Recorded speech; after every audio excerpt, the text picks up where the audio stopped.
ठीक है। तो हम लोग ये देखे थे कि न्यूटन फर्स्ट लॉ में यदि कोई ऑब्जेक्ट अपने स्टेट पे बना रहे है तो वो अपने स्टेट पे कंटिन्यू रहेगा, या फिर यदि वो किसी यूनिफॉर्म स्पीड या यूनिफॉर्म वेलोसिटी से मूव कर रहा है तो वो कंटिन्यू यूनिफॉर्म वेलोसिटी से मूव करता ही रहेगा, अनलेस कोई हम लोग बाहर से कोई एक्सटर्नल अनबैलेंस फोर्स को अप्लाई न करें। ठीक है, तो ये हम लोग देखे थे फर्स्ट लॉ। इसमें हम लोग एक टर्म समझते हैं जिसको हम लोग बोलते हैं इनर्शिया। इनर्शिया का मतलब होता है ऑब्जेक्ट का वो टेंडेंसी जो अपने स्टेट ऑफ रेस्ट को या फिर अपने यूनिफॉर्म मोशन के स्टेट को मेंटेन रखना चाहता है, उस प्रॉपर्टी को हम लोग बोलते हैं इनर्शिया। यानी कोई ऑब्जेक्ट अगर रुका है तो वो रुका ही रहना चाहेगा, अगर कोई ऑब्जेक्ट मूव कर रहा है तो वो चाहेगा कि मूव करता रहे यूनिफॉर्म मोशन पे। तीन तरीके का इनर्शिया होता है, inertia of rest, inertia of motion and inertia of direction. तीनों को हम लोग डिस्कस किए थे और तीनों का हम लोग एग्जांपल देख चुके हैं। ठीक है, इनर्शिया ऑफ रेस्ट क्या होता है, इनर्शिया ऑफ मोशन क्या होता है और इनर्शिया ऑफ डायरेक्शन क्या होता है। इसके अलावा हम लोग न्यूटन लॉज ऑफ मोशन को डिफाइन किए थे, सेकेंड लॉ ऑफ मोशन को, और उस पर ये देखे थे कि फोर्स का वैल्यू हमेशा product of mass into acceleration आता है। हम लोग क्या देखे थे, जो फोर्स आ रहा था, force is the product of mass into acceleration. इस बात को हम लोग प्रूव किए थे न्यूटन के सेकेंड लॉ पे, force is always equal to mass into acceleration, force is vector quantity. ठीक है, और हम लोग ये भी देखे थे इसको डिराइव कैसे किए। हम लोग देखे थे जो लीनियर मोमेंटम होगा, लीनियर मोमेंटम मतलब product of mass and velocity, इस टर्म को हम लोग बोलते हैं लीनियर मोमेंटम। तो according to statement of Newton second law क्या बोला जाता है, resultant force on a body और the rate of change of momentum of body is always proportional to external force applied on it और also equal to the external force, ऐसे बोल सकते हैं। तो हम लोगों ने देखा था कि जो फोर्स आया था which is nothing but the rate of change of momentum, that is mv minus mu by t। ये मोमेंटम का चेंज हो गया, mv is the final momentum, mu is the initial momentum। so हम लोग देखे थे फोर्स का जो वैल्यू है वो आया था मास को हम लोग मोमेंटम का कॉमन। डेफिनेशन क्या बताए थे? Momentum is defined as product of mass and velocity. ठीक है, मोमेंटम ऐसे बोल सकते हैं, लीनियर मोमेंटम और simply momentum is defined as the product of mass and its velocity, velocity. velocity of the body. So it can be written as P equal to m into v. Momentum is a vector quantity whose direction is same as that of direction of velocity. ठीक है ना, सीधा सा आसान भाषा में है, ये मोमेंटम का डायरेक्शन वही होगा जो वेलोसिटी का होगा। ठीक है, बोलो क्लियर है यहाँ तक? Yes sir. तो हम लोग इसको M V minus U by T लिख सकते हैं। अब ये बात तो तुम लोग देखे हो कि M V minus U by T क्या होता है, एक्सीलरेशन होता है, rate of change of velocity. तो हम लोग यहाँ से प्रूव किए थे कि फोर्स इक्वल टू होता है मास इनटू एक्सीलरेशन। ठीक है ना, इसी का यूनिट हम लोग फाइंड आउट कर लिए थे, जिसका वैल्यू कितना होता है, KG metre per second square, which is called newton. और इसका सीजीएस हम लोग लेंगे तो सीजीएस में we can write gram centimetre per second square होगा, sorry per second square, per second square. It is called dyne, D Y N E. हम लोग ये भी देखे थे कि 1 न्यूटन का जो वैल्यू है वो 10 टू द पावर 5 डाइन के इक्वल आएगा। ठीक, इस सब बात भी हम लोग डिस्कस कर चुके थे। इसके अलावा हम लोग लास्ट क्लास में एक और टर्म देखे थे विच इज कॉल्ड इम्पल्स। इसको हम लोग बोलते हैं इम्पल्स। इम्पल्स मतलब होता है इम्पल्स ऑफ फोर्स। इम्पल्स हम लोग देखे थे, इम्पल्स देखो फोर्स को हम लोग कैसे लिख रहे थे, force can be written as mv minus mu by t, so ft equal to mv minus mu, है ना। So this is called product of time is called impulse। इस टर्म को हम लोग impulse, जो कि मोमेंटम के बराबर आ रहा था, चेंज इन मोमेंटम के इक्वल आ रहा था, है ना। इसको हम लोग बोल रहे थे मोमेंटम इम्पल्स थ्योरम। इसी को हम लोग क्या बोल रहे थे, मोमेंटम इम्पल्स थ्योरम। इसी को बोल रहे थे हम लोग मोमेंटम इम्पल्स थ्योरम, है ना। यहाँ तक बात आ गया था, हम लोग इसको बोले थे momentum impulse theorem. Momentum, change in momentum जो होगा वो इम्पल्स के बराबर होगा। F into T is the term which is called impulse of the force, ठीक है, मतलब फोर्स इनटू टाइम का प्रोडक्ट को हम लोग इम्पल्स बोलेंगे। फिर और एक बात तुम लोगों को बताया कि अगर हम लोग ग्राफ प्लॉट करते हैं, मान लो हम लोग एक ग्राफ प्लॉट करते हैं, ठीक है, सपोज हम लोग एक ग्राफ प्लॉट करते हैं ऐसा, यहाँ पे हम लोग सपोज कोई कांस्टेंट फोर्स ले लिए, मान लो कोई कांस्टेंट फोर्स है ना, which is parallel to time axis.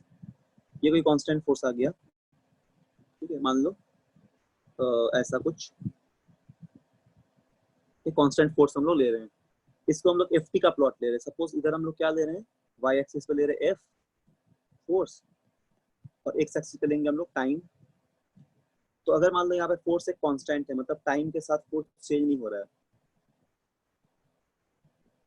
तो यदि हम लोग को इम्पल्स निकालना है तो हम क्या फाइंड करेंगे, बोलो, हमको इम्पल्स निकालना है तो क्या फाइंड करना पड़ेगा इस ग्राफ से, बताओ,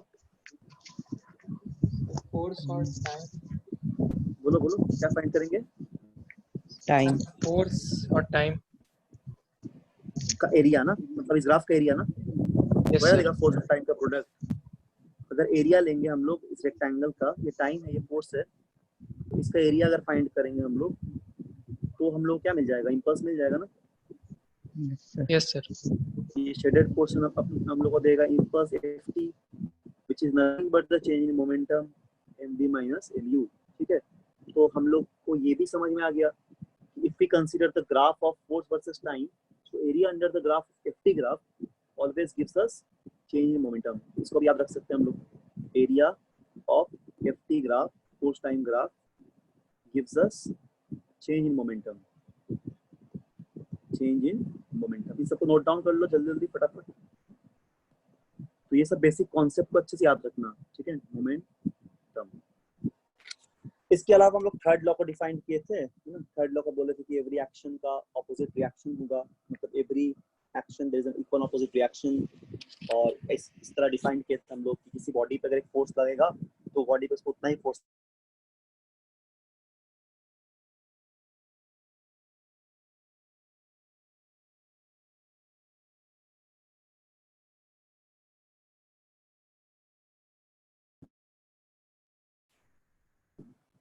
ठीक है।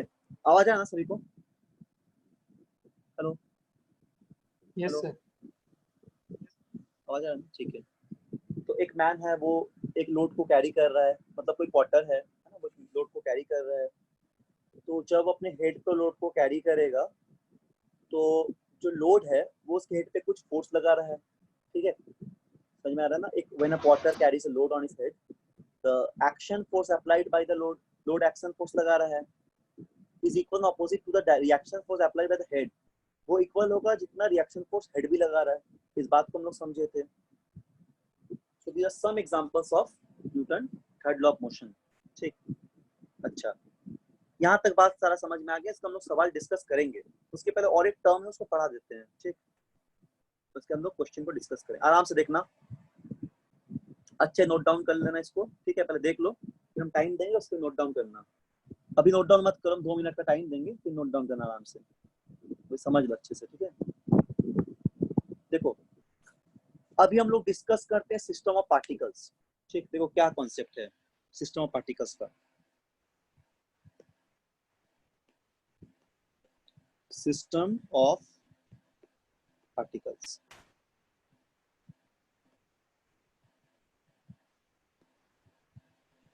System of particles.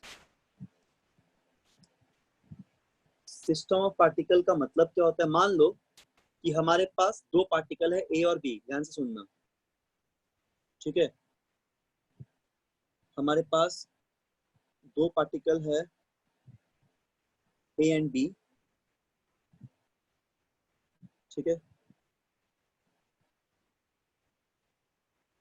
सुनो, हमारे पास कोई दो पार्टिकल ए बी, तो अगर हम लोग ग्रुप ऑफ पार्टिकल लेंगे तो हम लोग बोलेंगे सिस्टम ऑफ पार्टिकल। मान लो ऐसा दो पार्टिकल है ना, ये एक पार्टिकल हो गया और ये एक दूसरा पार्टिकल हो गया, ठीक है। Suppose this particle is a, ये पार्टिकल, इसको हम लोग ए नाम देते हैं, इस पार्टिकल को हम लोग ए नाम दे रहे हैं, इस पार्टिकल को हम लोग बी नाम देते हैं, ठीक है। तो ए और बी दो पार्टिकल्स है। The group of this two particle is called system of particle. अगर इनका हम ग्रुप ले लेंगे, ये पूरा कलेक्टिवली अगर ग्रुप ले लेंगे, तो this group of particle, this group of particles, ठीक है, ग्रुप ऑफ जो पार्टिकल्स है, ये दो पार्टिकल था, पार्टिकल ए पार्टिकल बी, तो इस ग्रुप ऑफ पार्टिकल को हम लोग बोलते हैं सिस्टम ऑफ पार्टिकल। सिस्टम बनाएगा ये, ठीक है, पार्टिकल्स का। इस ग्रुप को हम लोग बोलते हैं सिस्टम ऑफ पार्टिकल्स, ठीक। तो मान लो कि पार्टिकल्स ए और बी एक सिस्टम ऑफ पार्टिकल से बिलोंग कर रहा है, ठीक है, और इसके बाहर कोई अगर तीसरा पार्टिकल होगा, जैसे मान लो कि यहाँ पे एक कोई तीसरा पार्टिकल है, say this is your particle number C, तो this is the out of the group. ये जो पार्टिकल है आउट ऑफ द ग्रुप है, सब लोग ध्यान देना इस बात को। ये जो पार्टिकल है आउट ऑफ द ग्रुप है, तो इसको हम लोग बोलेंगे एक्सटर्नल पार्टिकल। एक्सटर्नल पार्टिकल, बोलो क्या बात समझ में आया अभी तक जो बोले? बोलो। Yes sir. जैसे मान लो तुम एक क्लास में हो, क्लास 9 पे, ठीक, क्लास 9 में तुम लोग पढ़ते हो, तो तुम्हारा अपना एक सेक्शन है क्लास 9 में, ठीक है, तुम लोग को एक सेक्शन है, उसमें क्लास है, उसमें बहुत सारे स्टूडेंट्स है। तो एक क्लास में तुम लोग रहते हो, सब लोग सारे स्टूडेंट्स पढ़ाई करते हो, या क्लास में मान लो टीचर जाने के बाद गेम खेल रहे हो, कुछ भी क्लास में ही, तो तुम लोग एक ग्रुप में हो, तो उसको बोलेंगे सिस्टम ऑफ पार्टिकल्स।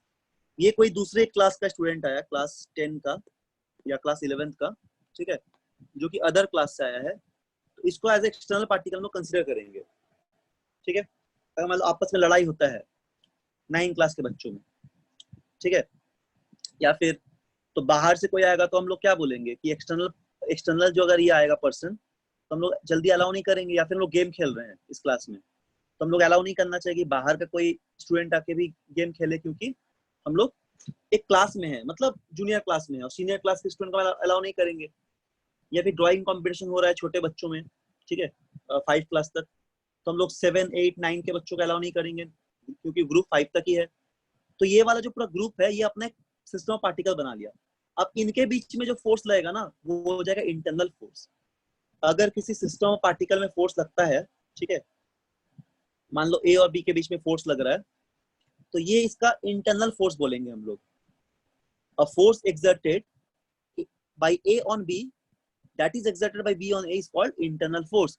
अगर ए बी पे जितना फोर्स लगाएगा, ठीक, ए बी पे जितना फोर्स लगाएगा, बी बी ए पे उतना ही फोर्स लगाएगा, and this two force are collectively known as internal force, ठीक है, this is called your internal force.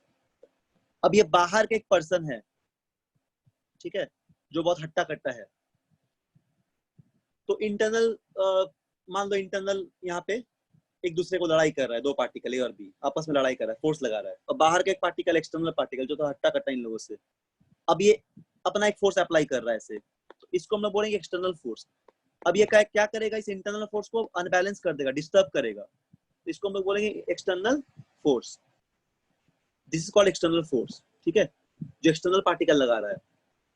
External force accelerate कर सकता है होल सिस्टम को, ये पूरा सिस्टम को क्या बोले, डिस्टर्ब कर देगा, तो हम लोग बोल सकते हैं कि it will accelerate the whole system. So this is the concept of external force. External force always unbalance और एक्सीलरेट द होल सिस्टम, ठीक है। तो इसका कुछ मेजर पॉइंट्स हम लोग यहाँ पे लिखते हैं। क्या क्या मेजर पॉइंट्स है? पहला मेजर पॉइंट हो गया कि सपोज द फोर्स एक्सर्टेड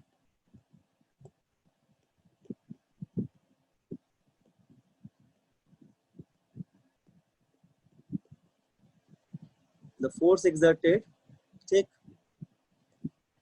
क्या हो जाएगा बताओ, फोर्स एक्सर्टेड किसमें? The force exerted by A, ठीक, by particle A on B, and that be exerted that and by the force exerted by A on B and that B on A, ठीक है, is called कौन सा force बोलो? Internal force. Very good, ठीक है। ये class वाला एक एग्जांपल दिए हैं, ठीक है, ऐसा सीरियस मत समझ लेना कि क्लास में लड़ाई करना है, ये एग्जांपल था, ठीक है। इंटरनल फोर्स, ठीक। या फिर टग ऑफ वार का गेम हो रहा है दो पार्टी में, दो पार्टी बना हुआ है, दो ग्रुप ए और बी। अब टग ऑफ वार का गेम हो रहा है, ठीक है, एक बाहर से एक बहुत ही हट्टा कट्टा बच्चा आके उस गेम को डिस्टर्ब कर दिया, तो जो हट्टा कट्टा बच्चा आया वो किसका काम किया? एक्सटर्नल फोर्स का काम किया, है ना। इस तरह का एग्जांपल समझ के रख सकते हो। तो ये इंटरनल फोर्स। और नेक्स्ट एक पॉइंट हम लोग क्या डिस्कस किए? नेक्स्ट एक पॉइंट हम लोग डिस्कस किए थे एक्सटर्नल फोर्स का। एक्सटर्नल फोर्स यहाँ क्या बोला गया? एक्सटर्नल फोर्स मतलब एक्सटर्नल फोर्स, इसको लिख लो, force can only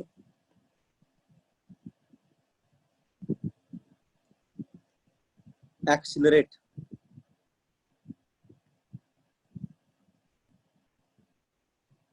the system as a whole.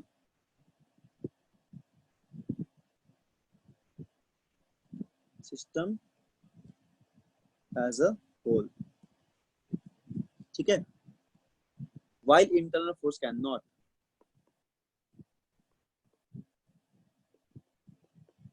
While internal force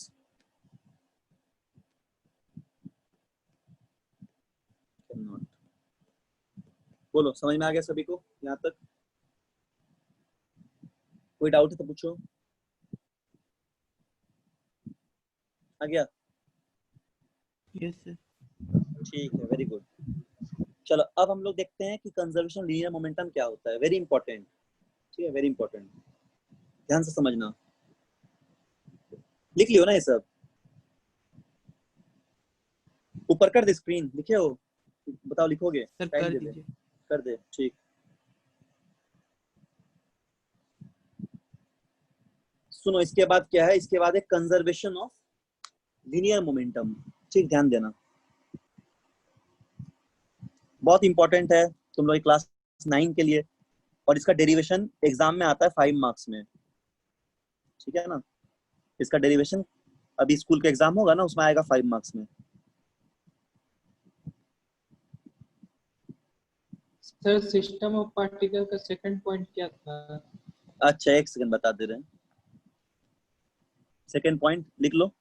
second point यही है कि external force can only accelerate,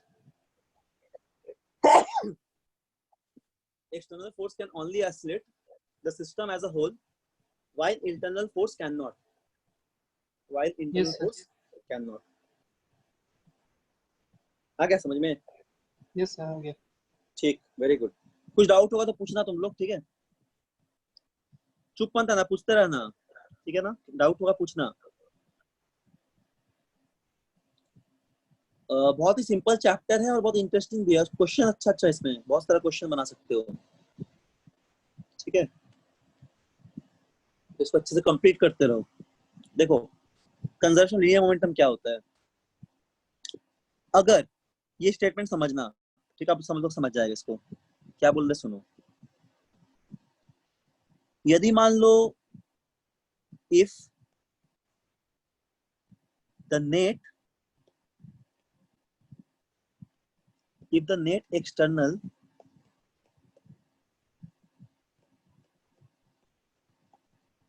if the net external force on a system is 0,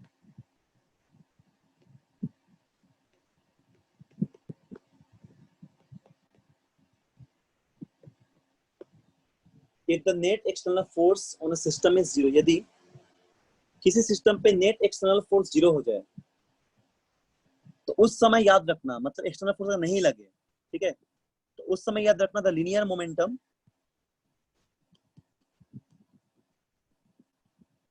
तब क्या होगा? The linear momentum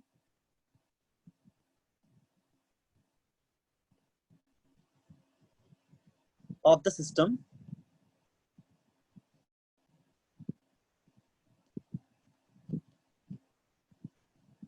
remains constant। ठीक है, यदि किसी सिस्टम में कोई एक्सटर्नल फोर्स नहीं लगे, यानी कि कोई भी अनबैलेंस या फिर डिस्टर्बिंग फोर्स नहीं लगता एक्सटर्नल, सिर्फ इंटरनल फोर्स ही लग रहा है, लीनियर मोमेंटम कंजर्व होगा। ठीक है, तो ये स्टेटमेंट हो गया कंजर्वेशन मोमेंटम का। अब इसका हम लोग प्रूफ देखते हैं। ये प्रूफ देखो अच्छे से, देखो इसका प्रूफ करते हैं कि कैसे कंजर्व होता है। ठीक है, प्रूफ देखते हैं। तो मान लो कि ऐसा दो पार्टिकल है, ए और एक दूसरा पार्टिकल है यहाँ पे B, same similar type particle. ठीक है, एक ए हो गया और ऐसा कोई पार्टिकल हो गया विच इज सपोज बी। ठीक है, तो इसका हम लोग मतलब सिमिलर डिसिमिलर कुछ भी हो सकता है। यहाँ पे m1 ले लेते हैं, इसका मास, इसका मास ले लेते m2। दो पार्टिकल हो गया ए और बी, इसका नाम दे दिए ए, इसका नाम दे दिया हम लोग बी। सपोज ये u1 वेलोसिटी से मूव कर रहा है और ये u2 वेलोसिटी से मूव कर रहा है, तो दोनों कोलाइड करेगा कि नहीं? बिल्कुल करेगा। कब करेगा? अगर u1 का स्पीड ज्यादा हो u2 से, तब तो इसको अप्रोच कर लेगा हमें जाके। u1 थोड़ा तेज चल रहा है u2 के कंपैरिजन में, तो a1 ए बी को अप्रोच कर लेगा, यानी कि कोलाइड कर जाएगा, दोनों टकरा जाएगा, है ना। बी पार्टिकल हो गया, ये हो गया पार्टिकल बी। ठीक है, तो इस तरह दोनों मूव कर रहा है, इसको हम लोग बोलते हैं वेलोसिटी अप्रोच, दोनों अप्रोच कर रहे हैं। अब ये कब का कंडीशन है? ये बिफोर कोलिजन के पहले का, मतलब सॉरी बिफोर कोलिजन मतलब कोलिजन के पहले का। ठीक है, बिफोर कोलिजन, समझ में आ गया ना।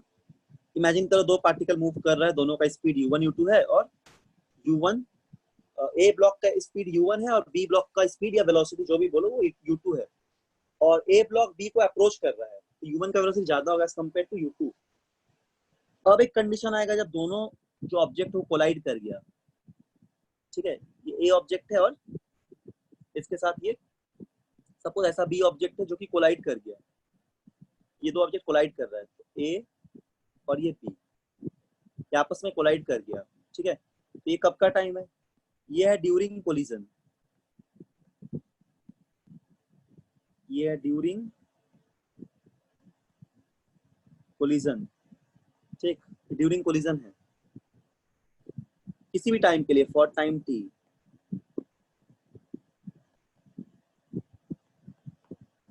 और इसके बाद है ये कंडीशन,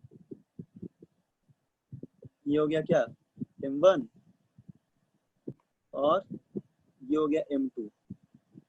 ये कंडीशन है बिफोर कोलिजन का, सॉरी बिफोर बोला, आफ्टर कोलिजन का। ये m1 हो गया, ये m2 हो गया, ये कोलिजन के बाद का, कोलाइड कर गया, तो फिर ये वाला केस हो गया आफ्टर कोलिजन। अब इसका वेलोसिटी हो गया v1, इसका वेलोसिटी हो गया v2, अब ये टकरा के सेपरेट हो रहा है, ये कंडीशन आफ्टर कोलिजन। ठीक है, सभी को डायग्राम समझ में आ गया? बोलो बोलो, डायग्राम समझ में आ गया? कर दीजिए और एक्सप्लेन कर दीजिए। और एक बार बता दें? Yes sir. ठीक ठीक, ओके। दो ऑब्जेक्ट है, मान लो ऑब्जेक्ट ए एंड बी। ठीक है, ऑब्जेक्ट ए u1 स्पीड से ट्रेवल कर रहा है, ऑब्जेक्ट बी u2 स्पीड से ट्रेवल कर रहा है। u1 का स्पीड ज्यादा है u2 से, तो ये कोलाइड करेगा, जाके टकरा जाएगा ए बी के साथ। अब टकरा गया तो उस समय कोलिजन हो गया। जब कोलिजन होगा ना, तो ये इस पे फोर्स लगाएगा, पहला ऑब्जेक्ट दूसरे पे लगाएगा एफ ए बी, है ना, तो दूसरा ऑब्जेक्ट पहले पे भी लगाएगा एफ बी ए, ये न्यूटन के थर्ड लॉ से। अगर एक ब्लॉक दूसरे पे फोर्स लगाता है, दूसरा ब्लॉक भी पहले पे लगाएगा। अब कोलिजन जब हो गया तो दोनों फिर से अलग अलग हो जाएगा, सेपरेट कर जाएगा। तो ये आफ्टर कोलिजन का कंडीशन है। ए और बी का वेलोसिटी अब v1 हो गया और बी का v2 हो गया। ठीक है, बोलो क्लियर है?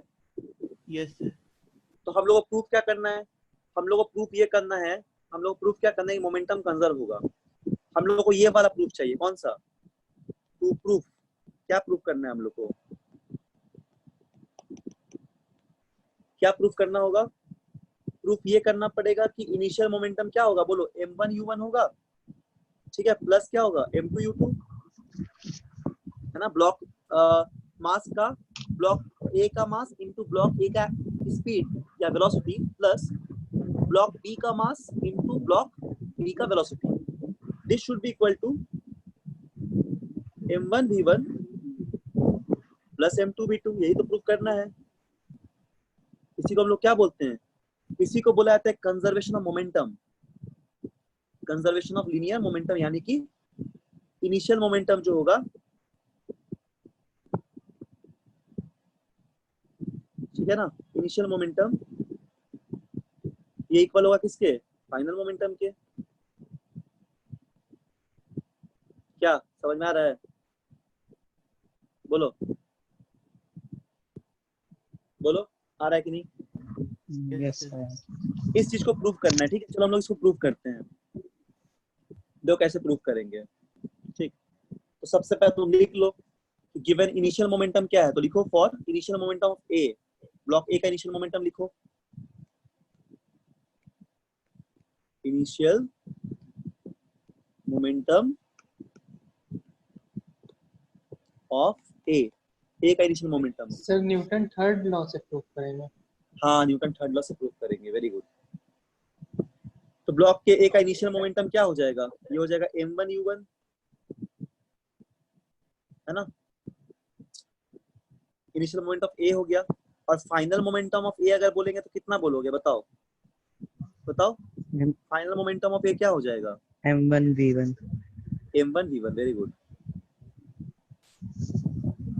ठीक, तो अगर तुमसे पूछे कि what is the change of momentum, change in momentum for a, क्या होगा बोलो, m1 v1 minus m1 u1। Yes, m1 v1 minus m1 u1, ठीक है, ये v है, समझ में आ गया। अब हम लोग निकालेंगे initial momentum of B,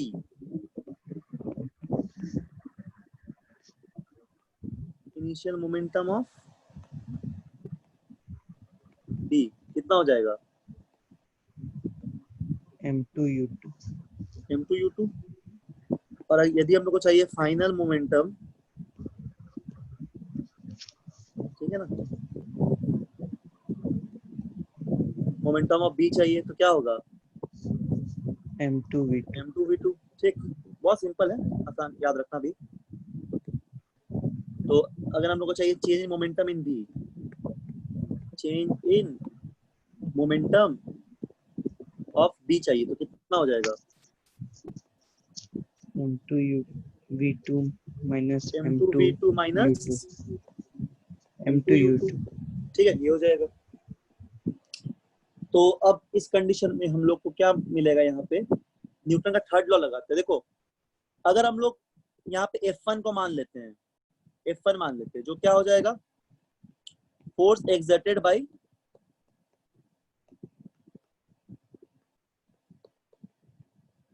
exerted, ठीक है, फोर्स एक्सर्टेड,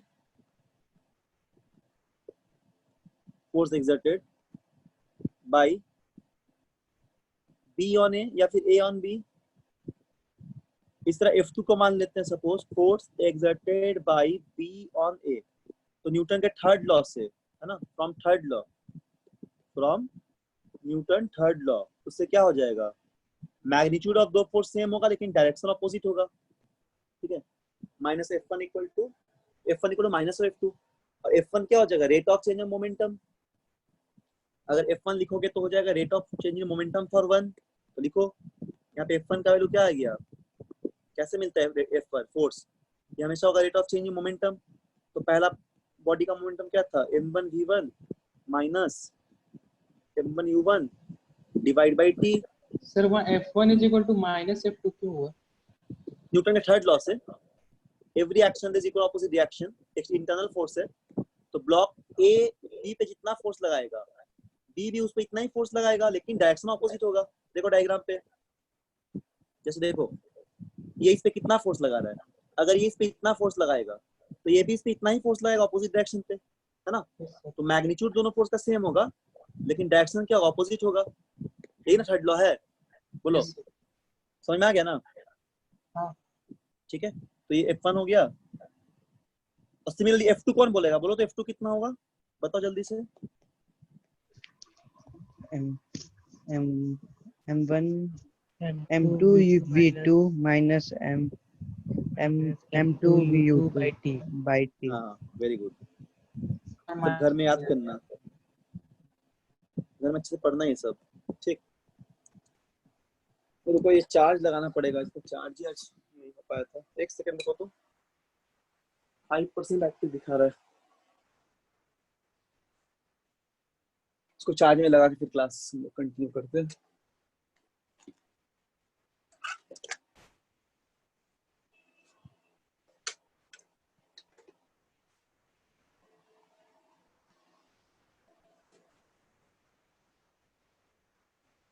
स्क्रीन दिख रहा है सभी को सही सही, बोलो। Yes, sir. Yes sir. ठीक है, तो F1 F2 समझ गए, F1 F2 लिख दिया हम लोग। सर वहाँ बाहर माइनस नहीं लगेगा? हाँ बाहर माइनस लगेगा, बिल्कुल लगेगा, ठीक है, माइनस लगेगा।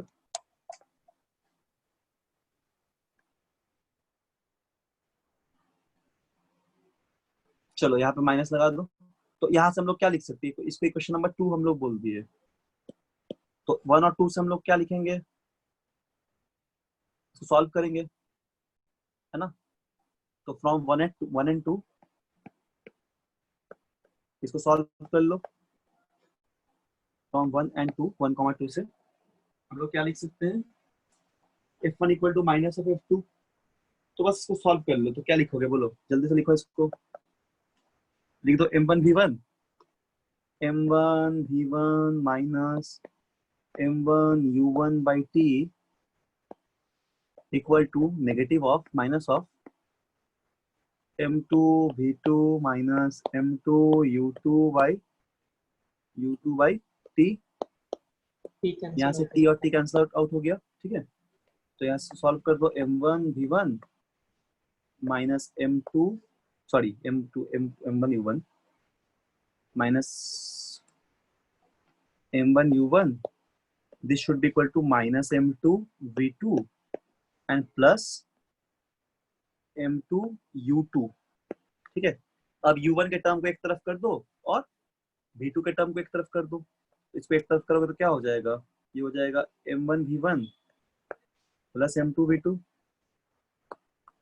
इधर क्या हो जाएगा M1 U1 plus M2 U2, ठीक है। तो देखो ये आ गया अपने पास, इसको ठीक से अरेंज करके लिख सकते हैं हम लोग, क्या लिख सकते हैं M1 U1 plus M2 U2 है ये, ठीक है। This should be equal to M1 V1 plus M2 V2, this is your change in momentum, sorry conservation of momentum, ठीक है। यानी कि initial momentum should be equal to final momentum, इसी को हम लोग बोलते हैं कंजर्वेशन ऑफ लीनियर मोमेंटम। बोलो समझ में आ गया सभी को, बोलो यस सर। आ गया ना अच्छे Yes, से, sir. ठीक, वेरी गुड।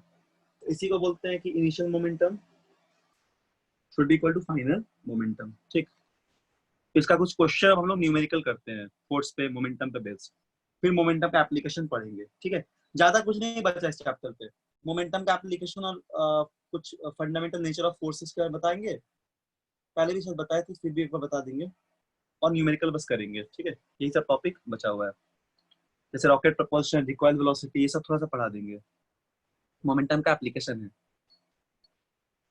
चलो अब हम लोग कुछ क्वेश्चन करते हैं, ये लिख लिए ना सब लोग, कि लिखना है बोलो, ऊपर कर दे, लिखना है क्या कि लिख लिए हो, लिख लिए।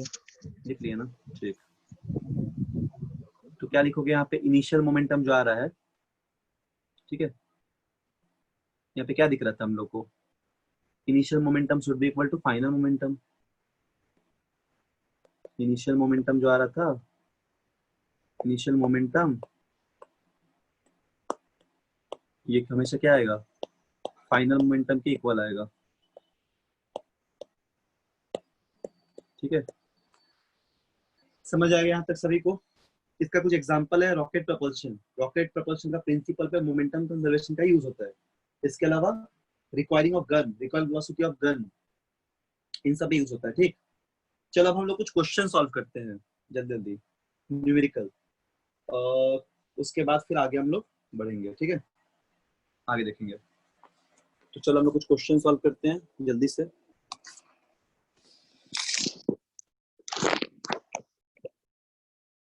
यहाँ तक लिख लिए सभी लोग? एक न्यूमेरिकल दे रहे, इसको लिखो जल्दी से। सिंपल सा क्वेश्चन है, इसको सॉल्व करने की कोशिश करो। जैसे बोला है car of mass 2500 kg, a car of mass, a car of mass 25, a car of mass, ठीक है, कितना मास दिया है? 2500 kg,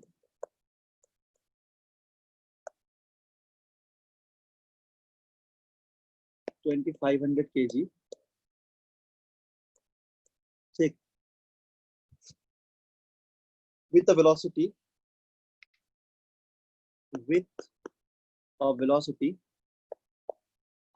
मतलब मूव कर रहा है विद अ वेलोसिटी। ठीक है, कितना वेलोसिटी के साथ? With a velocity 20 metre per second, 20 metre per second के वेलोसिटी से मूव कर रहा है। is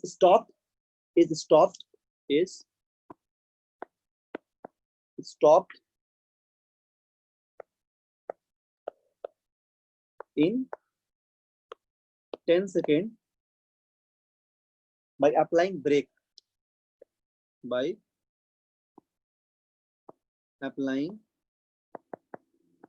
ठीक है, ब्रेक।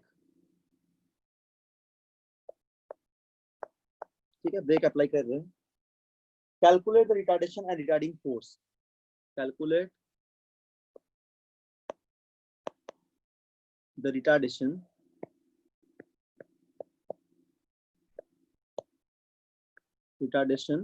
ठीक है, and retarding force.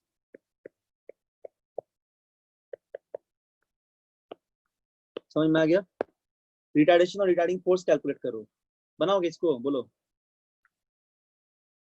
Yes sir. बनाओ, नहीं बनेगा तो बता दूंगा, इजी क्वेश्चन है बहुत, बन जाएगा सबका। ठीक है, इसको बनाओ। -2 मीटर पर सेकंड स्क्वायर। -2 मीटर पर सेकंड स्क्वायर, वेरी गुड। और फोर्स कितना आएगा? वो -5000 न्यूटन। ठीक है, न्यूटन। -5000 न्यूटन, या मैग्नीट्यूड बोलोगे तो 5000 न्यूटन। ठीक, वेरी गुड। ये बहुत सिंपल सा क्वेश्चन था, सभी का बन गया होगा, क्योंकि यहाँ पे क्या क्या दिया हुआ है? कार मूव कर रहा है वेलोसिटी यू से, मतलब 20 से, तो इनिशियल वेलोसिटी दिया हुआ है 20 मीटर पर सेकेंड, है ना। एक्सीलरेशन के साथ मूव कर रहा है, एक्सीलरेशन हो रहा है यहाँ पे, और जाके रुक जाएगा तो फाइनल वेलोसिटी 0 हो जाएगा। तो हम लोग इक्वेशन में मोशन लगा देंगे। टाइम दिया हुआ है कितना? 10 सेकेंड। तो हम लोग v = u + 80 जानते हैं, v = u + 80 होता है। ठीक है, तो यहाँ से हम लोग एक्सीलरेशन निकाल लेंगे, रिटार्डेशन जो भी हो, 0, और u 20 है, ये हम लोग को फाइंड करना है। t कितना है? 10, तो -20 = 10a हो जाएगा। a = कितना होगा? -2 मीटर पर सेकेंड स्क्वायर, और फोर्स = ma होता है, mass into acceleration, Newton second law से। तो रिटार्डिंग फोर्स कितना आएगा? मास दिया हुआ है 2500 इंटू -2 कर दोगे तो आएगा -5000 न्यूटन। ठीक है, अगर मैग्नीट्यूड बोलोगे तो 5000 भी लिख सकते हो, मतलब मैग्नीट्यूड ऑफ फोर्स = 5000 न्यूटन। तो ये आंसर हो जाएगा। क्लियर हो गया सभी को? सिंपल सा क्वेश्चन था। चलो एक क्वेश्चन इसको बनाओ, तो ये अच्छा क्वेश्चन है, इसको बनाओ। ठीक,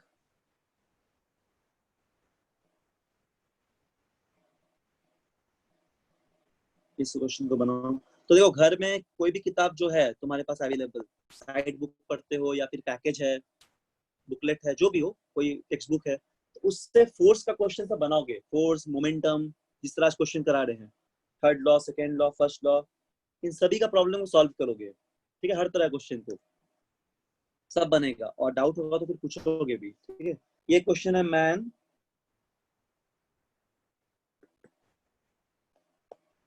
throws a ball of mass 0.5 kg vertically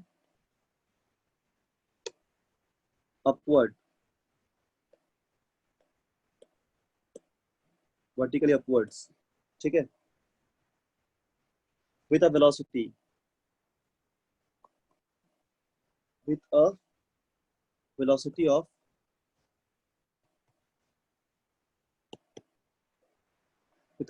of 20 meter per second. What will be the initial momentum? Question है, what will be the initial momentum?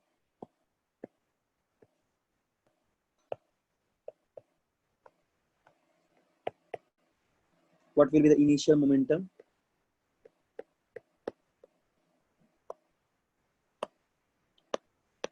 ठीक है ना। और ये क्वेश्चन पहला है तो पूछा गया इनिशियल मोमेंटम क्या होगा। दूसरा पूछा है what would be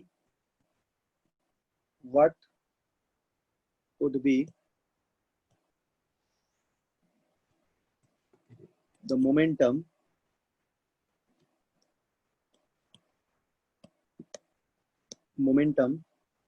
at the highest point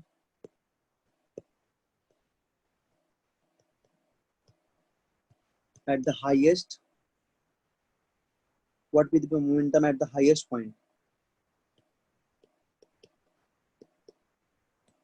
of it reach? बोलो, बनाओ इसको बनाओ, ट्राई करो, नहीं तो हम फिर बता देंगे, नहीं बनेगा तो सॉल्व कर देंगे, ठीक है। इसको ट्राई करो। A man throws a ball of mass 0.5 kg vertically upward with a velocity of 20 meter per second. ठीक है, what will be the initial momentum and what will be the momentum at the highest point? दोनों momentum निकालो। बहुत simple question है।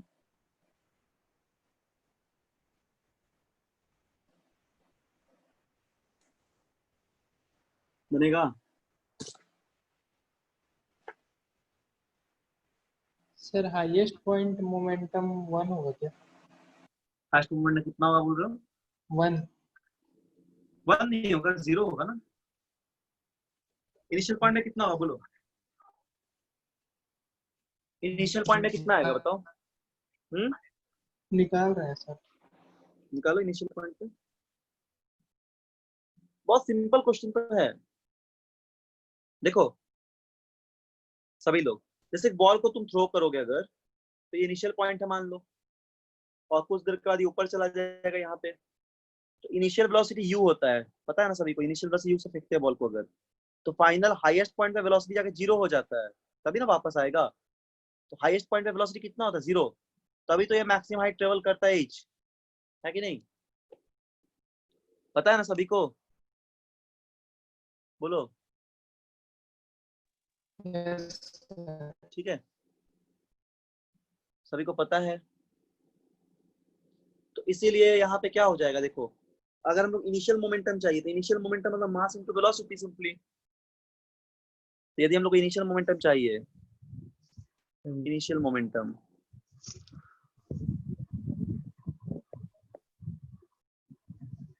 उसका value हो जाएगा mass into velocity. तो मास इनटू वेलोसिटी, ठीक है। तो मास कितना है? मास इस ऑब्जेक्ट का 0.5 kg, 0.5 kg, और वेलोसिटी कितना है? 20 मीटर पर सेकेंड। तो मोमेंटम आ जाएगा 10, ठीक है। सॉल्व करने से कितना आया? 10 kg मीटर पर सेकेंड। तो ये हो जाएगा इनिशियल मोमेंटम। और फाइनल पॉइंट पे हाईएस्ट पॉइंट पे वेलोसिटी 0 होता है, तो मोमेंटम भी 0 हो जाएगा, क्योंकि अगर हम फाइनल मोमेंटम लिखेंगे, फाइनल मोमेंटम ठीक है, तो फाइनल मोमेंटम का वैल्यू कितना आ जाएगा? फाइनल मोमेंटम आ जाएगा हम लोगों का m into zero, m into v. m into v तो मास है 0.5, लेकिन वेलोसिटी 0 है, तो ये 0 आ जाएगा फाइनल मोमेंटम। ठीक है, 0 kg मीटर पर सेकेंड। तो ये हम लोग का फाइनल मोमेंटम का आंसर होगा। समझ में आ गया?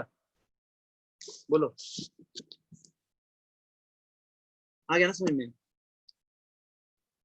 Yes, sir. ठीक है, चलो एक और क्वेश्चन करते हैं, एक दो क्वेश्चन जल्दी जल्दी। तो इस तरह सवाल बनाओगे घर में खुद से, ठीक है, तभी समझ पाओगे। इसको बनाना बहुत जरूरी है, क्वेश्चन सॉल्व करोगे। होमवर्क वही देंगे आज का, ठीक है, इसका कोर्स का क्वेश्चन को सॉल्व करना है। डाउट पूछोगे जो भी डाउट होगा। ठीक है, चलो एक क्वेश्चन हम करते हैं, ये बुलेट वाला, ये बहुत अच्छा क्वेश्चन है मोमेंटम पे। A gun having a mass of 5000 ग्राम, मतलब 5 kg का है, fires a 20 gram bullet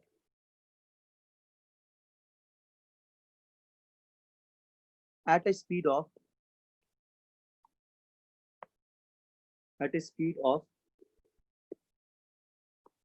500 meter per second. Find recoil velocity. Recoil velocity of the gun. ठीक है, गन का रिकॉइल वेलोसिटी को फाइंड कीजिए, ये क्वेश्चन है। तो इसमें क्या लगाओगे? मोमेंटम का कंजर्वेशन लगाओगे, क्योंकि एक्सटर्नल फोर्स नहीं लग रहा है कोई, ठीक है ना, तो मोमेंटम कंजर्व होगा। तो देखो कैसे सॉल्व करोगे। तो सबसे पहले हम लोग मास ऑफ द बुलेट हम लोग को दिया हुआ है,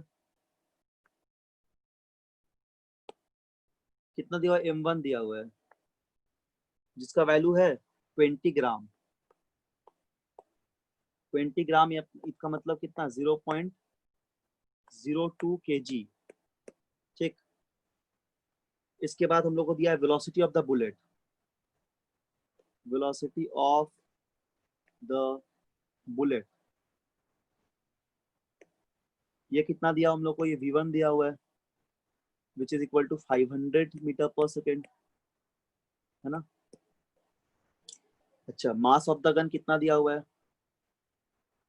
मास ऑफ द गन ये दिया हम लोग को कितना? 5000 ग्राम, यानी कि 5 kg। ठीक है, और रिकॉइल वेलोसिटी ऑफ गन को v2 मान लेते हैं। लेट रिकॉइल वेलोसिटी जो पूछ रहा है गन का, recoil velocity of the gun, इसको हम लोग सपोज v2 मान लेते हैं। ठीक है, तो यहाँ पे लोग मोमेंटम का कंजर्वेशन लगाएंगे। तो मोमेंटम कंजर्वेशन क्या होगा? According to law of conservation momentum of the bullet equal to momentum of the gun. क्या लगाएंगे हम लोग? Momentum of the bullet, bullet का momentum of the bullet, this should be equal to momentum of the gun, momentum of the gun। Sir 15,000 है क्या? क्या? 15,000 है? नहीं, 15,000 उतना ज्यादा कैसे आएगा? 2 मीटर पर सेकेंड आंसर है। ठीक है, देखो कहीं मिस्टेक हुआ है। तो m1 लोगे, है ना, v1 लोगे इक्वल टू क्या लोगे? m2 इंटू v2 लोगे।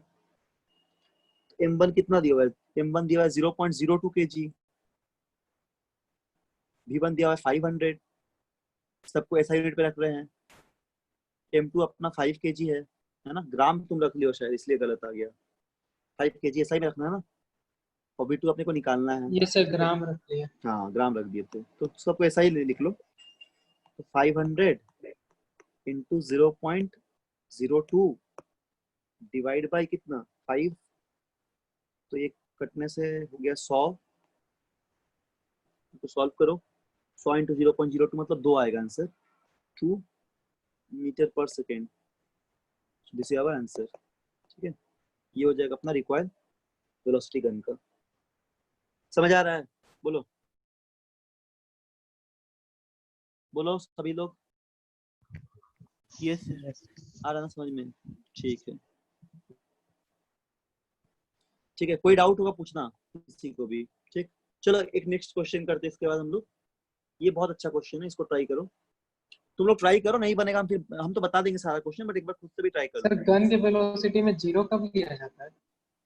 गन के वेलोसिटी पे sir zero is equal to m1v1 plus हाँ वही रिकॉइल वेलोसिटी कंजर्वेशन बताएंगे उसको, उसको रिकॉइल वेलोसिटी बोलते हैं। जैसे इस ये वाला ना, जैसे m1 भी mg इनटू मतलब मास of the gun into mass of the bullet, है ना? इस तरह बताते तुमको, जो तुम पूछ रहे थे। देखो इस तरह मास ऑफ द गन ऐसे होता है, mass of the gun into velocity of the gun, और mass of the bullet into velocity of the bullet equal to 0। ये बोल रहे हो ना? Yes sir. ये है कंजर्वेशन मोमेंटम। शुरुआत में गन में फायरिंग नहीं कर रहे थे तो मोमेंटम 0 था। ठीक है, यहीं से ये आता है, यहीं से इक्वेशन आता है mg equal to mg into vg plus mv into vg equal to 0, that is mg into vg velocity of gun into mass of gun equal to, इसको ऐसे लिखते हैं, minus of mass of the bullet into mass of the bullet into velocity of the bullet. तो यहीं से आता है concept ये वाला रिकॉइल का। तो यहाँ से अगर वेलोसिटी ऑफ गन निकालना है तो इसको रिकॉइल वेलोसिटी बोलते हैं। तो हम लोग यही किए हैं इसको भी, इसको हम थ्योरी भी पढ़ा देंगे एप्लीकेशन में। यहाँ पे हम लोग यही किए, देखो यहाँ हम लोग बस मैग्नीट्यूड लिए थे, इस पे भी हम रिकॉइल निकालते हैं ना, जो अभी जो क्वेश्चन किए थे इसी कॉन्सेप्ट पे। 0 की वजह से तो लिख पा रहे हैं दोनों को इक्वल। देखो ये 0 था इसलिए तो इसको ऐसे लिख पा रहे हैं। तो यहाँ पे एक नेगेटिव साइन भी होता है। ठीक है, तो हम लोग सिर्फ यहाँ पे मैग्नीट्यूड निकाले। अगर तुम माइनस साइन दोगे तब भी तुम्हारा आंसर बिल्कुल सही होगा। समझ में आ गया क्या बोले? बोलो। Yes sir.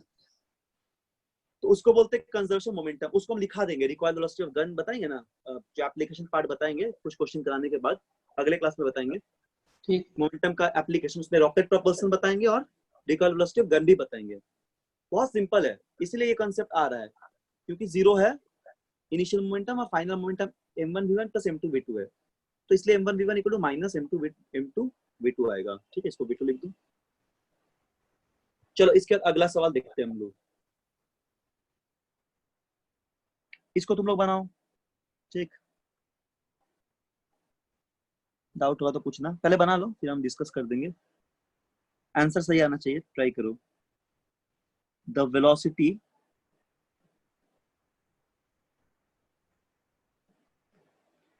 Time graph of a car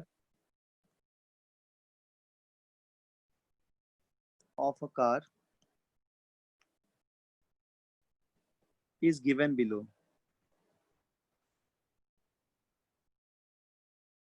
ठीक है, एक वेलोसिटी टाइम ग्राफ दिया हुआ है, इस तरह का डायग्राम बना देना उसका।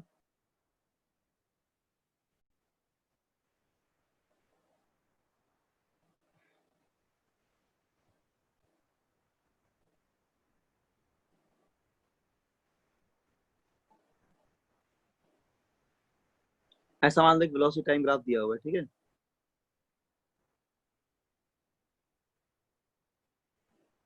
इस तरह का दिया हुआ एक तो वेलोसिटी टाइम ग्राफ ऐसे, फिर इस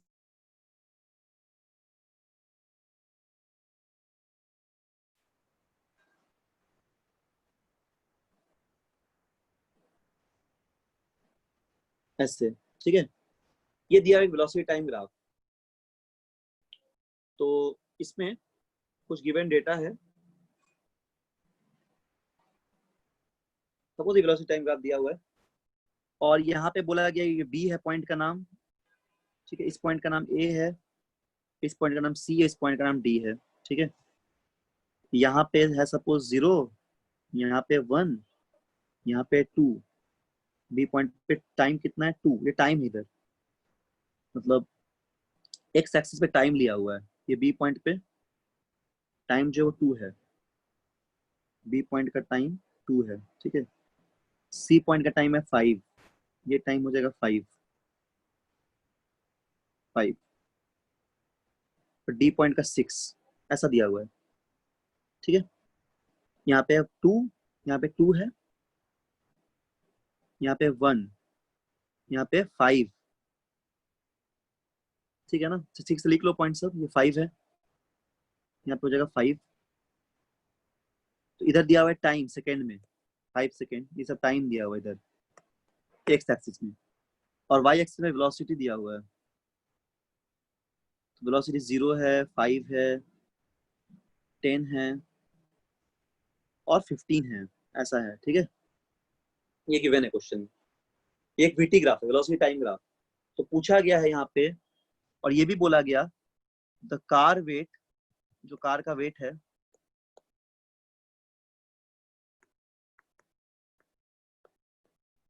वो दिया हुआ है 1000 kg का, ठीक। तो क्या पूछा गया नंबर 1 क्वेश्चन पार्ट में, what is the distance travelled, what is the distance travel by the car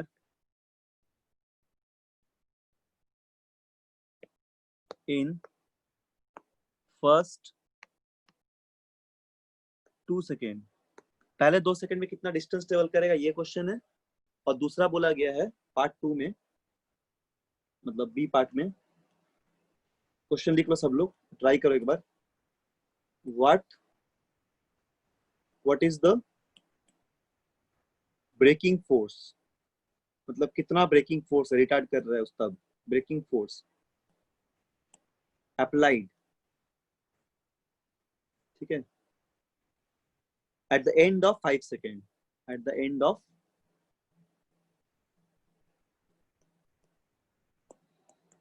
5 seconds to bring the car stop, to bring the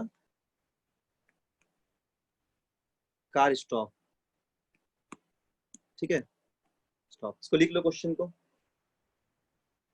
what is the braking force applied at the end of 5 seconds to bring the car stop, बोलो। Question समझ में आ गया ना, तो बनाओ। इधर time दिया हुआ है, यहाँ पे टाइम इस एक्सिस पे, एक्स एक्सिस पे टाइम दिया हुआ है, ठीक है, और वाई पे दिया हुआ है वेलोसिटी। बनाओ तो दोनों आंसर बताओ क्या आएगा।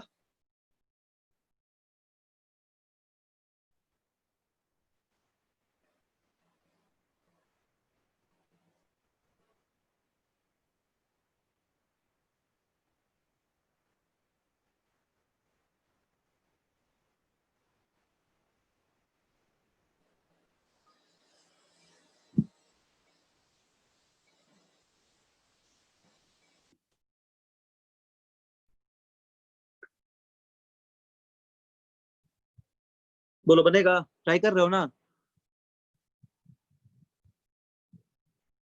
बोलो हाँ ना, कुछ बना रहे हो। Yes sir. ठीक है बनाओ। 15 मीटर क्या कितना आया, 15 मीटर, वेरी गुड। डिस्टेंस।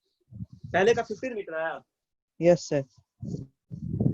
पहले का 15 मीटर है ना, ठीक है, वेरी गुड। दूसरे का निकालो, सबका आ गया 15 मीटर। ये वेलोसिटी टाइम ग्राफ है, तो इसका एरिया अंडर द ग्राफ क्या देगा, डिस्टेंस देता है, या फिर मैग्नीट्यूड ऑफ डिस्प्लेसमेंट, पढ़े हम लोग पहले भी। सभी लोग घर में क्वेश्चन प्रैक्टिस करोगे, न्यूमेरिकल, फिजिक्स में न्यूमेरिकल से फिजिक्स सीखना पड़ेगा, सीखना चाहिए, ठीक है, उससे कॉन्सेप्ट क्लियर होता है, थ्योरी से नहीं। जितना क्वेश्चन बनाओगे उतना अच्छा है। जो भी किताब में सारा क्वेश्चन है, A to Z क्वेश्चन बनाओ, मोशन चैप्टर का और लॉज ऑफ मोशन का। Sir -15,000 Newton. वेरी गुड, बिल्कुल सही बनाए दोनों क्वेश्चन। चलो इसको हम सॉल्व करते हैं।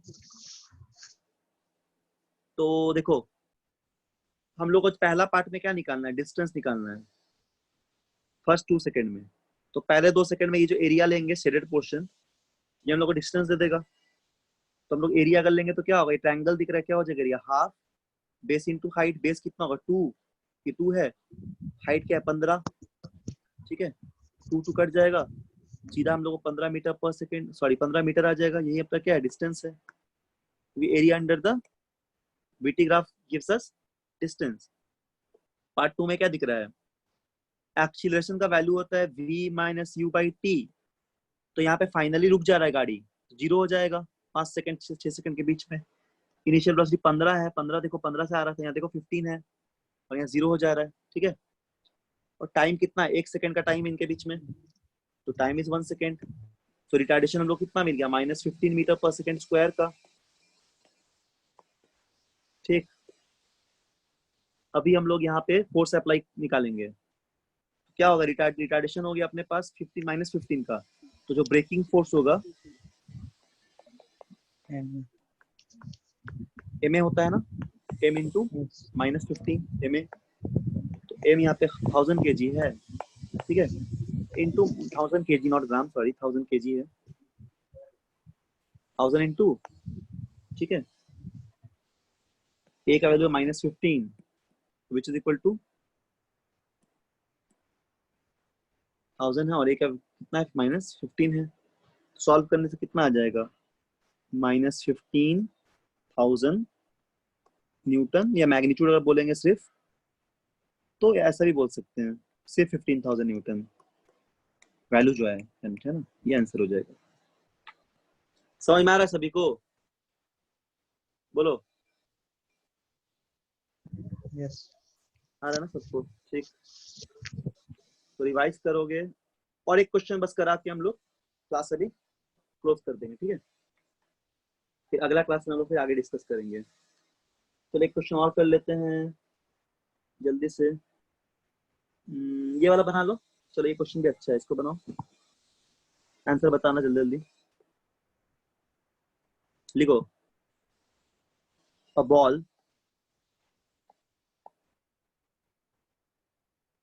ball of mass 10 gram initially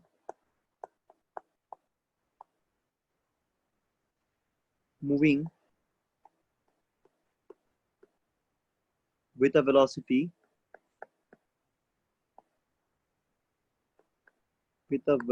of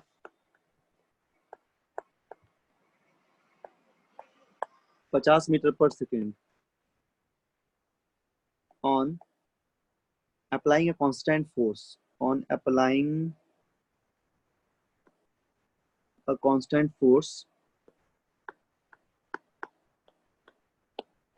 check on the ball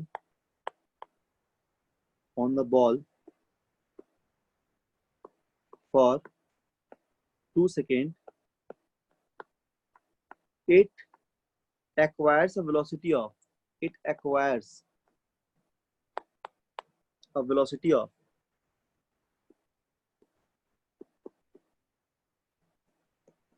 70 metre per second, ठीक है। कैलकुलेट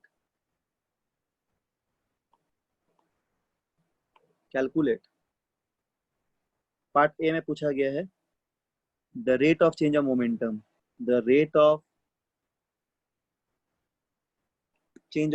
पार्ट ए में।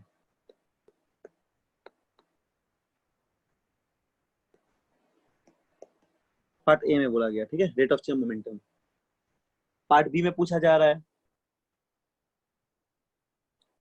The acceleration of the ball, और सी में बोला जा रहा है मैग्नीट्यूड ऑफ फोर्स, मतलब फोर्स का वैल्यू। बोलो जल्दी बोलो।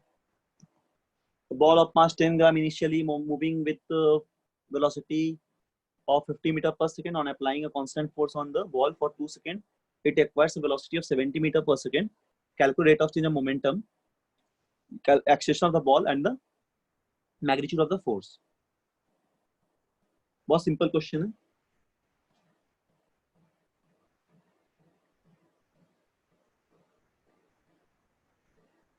आंसर बोलो.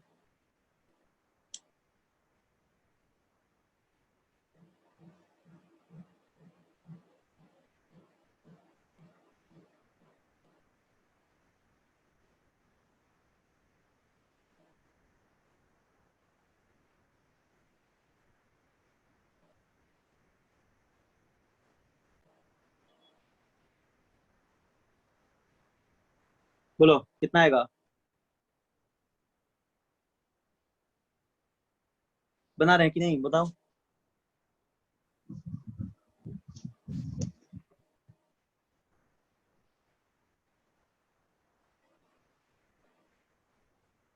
सबको इसमें चेंज कर लेना एसआई यूनिट में. ठीक, जैसे 10 ग्राम है तो 0.01 kg हो जाएगा. बाकी सब तो एसआई में ही है. पहला बताओ मोमेंटम का रेट कितना आएगा. एक्सीलरेशन 10 मीटर सेकंड है. हाँ वेरी गुड, एक्शन 10 आ जाएगा. ठीक, और rate of change of momentum और फोर्स दोनों तो सेम ही आएगा ना. यस सर भाई. 1 और 3 का आंसर सेम होगा. Rate of change of 0.1 Newton C का है क्या? हाँ 0.1 न्यूटन. Very good. और ए का भी वही रहेगा क्योंकि rate of change of momentum he force होता है. Yes sir. सही बनाए हैं. Very good. देखो सभी लोग को बनाना है. ठीक है, तो बहुत सिंपल क्वेश्चन था ये भी. तो ऐसा क्वेश्चन घर में बनाओगे 20-30 जो भी किताब मिलेगा ना, सब टॉपिक पढ़ा चुके हैं. खाली एप्लीकेशन बताना है इसका. ये बता देंगे रिक्वायर्ड वेलोसिटी वाला, वो भी सिंपल ही है. और रॉकेट प्रोपल्शन का कॉन्सेप्ट जितना न्यूमेरिकल है बुक में सब बन जाएगा A to Z. अच्छे सॉल्व करना थोड़ा. ठीक है, देखो मास दिया हुआ है कितना 10 ग्राम which is nothing but 0.01 kg. U दिया हुआ है कितना 50 मीटर पर सेकेंड. और यहाँ पे V दिया हुआ है कितना 70 मीटर पर सेकेंड. और A दिया निकालना है हम लोग को, और टाइम दिया हुआ है 2 सेकेंड. तो पहला rate of change of momentum. तो rate of change of momentum क्या होता है, ये हो जाएगा mv minus mu by T. तो कितना होगा 0.01 इंटू 70 माइनस 50 डिवाइड बाई 2. तो ये हो जाएगा 0.01 इंटू 20 बाई 2, यानी कि 0.1 kg metre per second. Unit होता है मोमेंटम का. इसी को न्यूटन भी बोलते हैं. kg metre per second square हो जाएगा, sorry kg metre per second square. ठीक है, दूसरा पार्ट में क्या पूछा गया है, एक्सीलरेशन. तो निकालो v minus U by T. तो कितना होगा 70 माइनस 50 बाई टाइम है 2. तो यहाँ पे आएगा ये 10 मीटर पर सेकेंड स्क्वायर. और थर्ड पार्ट में फोर्स निकालना था, तो ये में होता है. तो मास कितना है 0.01 और ये 10 यानी कि 0.1 न्यूटन. ये भी आएगा. ठीक है, समझ में आ गया. तो ये तीनों का आंसर था. ठीक है, तो आज का क्लास यहीं तक. फिर नेक्स्ट क्लास में लोग आगे पढ़ेंगे. इस चैप्टर में एक क्लास और लगेगा बस, फिर हम लोग वर्क एनर्जी शुरू करेंगे. ठीक है, और एक क्लास लगेगा इस पे. उसमें हम लोग उस और थोड़ा सवाल बनाएंगे, कुछ ऑब्जेक्टिव क्वेश्चन भी बनाएंगे, और हम लोग थोड़ा सा इसका एप्लीकेशन पार्ट देखेंगे मोमेंटम का. फिर हम लोग वर्क एनर्जी शुरू करेंगे. ठीक है, चला जाए तक. इसका PDF नोट्स हम सर को भेज देंगे, PDF भी ले सकते हो.